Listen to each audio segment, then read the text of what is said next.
On my memo tonight, Waswahili husema, kutoa ni moyo, usambe ni utajiri. I remember as I was growing up, we were always taught the importance of giving, kutoa sadaka, being encouraged to give whatever we have to those in need, as this pleases the Almighty. And yes, we all know the famous song, toa ndugu, toa dada, ulichonacho wewe.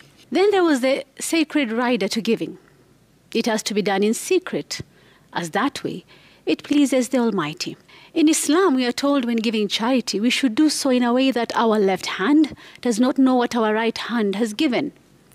The Prophet Muhammad, peace be upon him, said that one of the 7 groups of people that will be granted shade on the Day of Judgment includes the one who gives charity, but hides it, so that even his left hand does not know what his right hand has spent. It preserves the dignity of those who receive the charity, and also prevents the giver from being boastful or seeking praise. Islam also teaches Muslims that drawing attention towards charitable actions is a highly undesirable quality.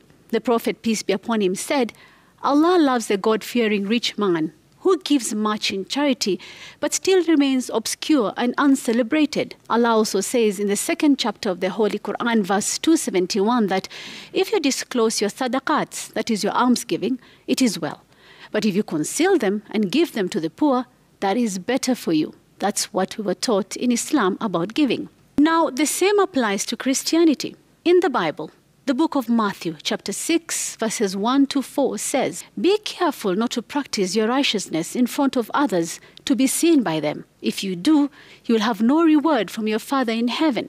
So when you give to the needy, do not announce it with trumpets, as the hypocrites do in the synagogues and on the streets, to be honored by others. Truly, I tell you, they have received their reward in full. But when you give to the poor and do acts of kindness, do not let your left hand know what your right hand is doing. Give in complete secrecy, so that your charitable acts will be done in secret. And your Father, who sees what is done in secret, will reward you." And indeed, these were the readings in Catholic churches across the world on Ash Wednesday as the Lent season kicked off yesterday.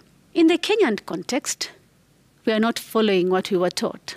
I think it all comes down to why you are giving in the first place. Nia yako ni nini unapotoa sadaka? Is it to help those in need? Is it to facilitate something so that someone gets ease? Is it to build something that will benefit people? Or is it just for your own benefit?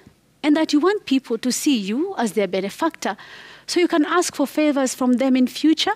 And for the record, mimi sijataja mtu. That is my memo.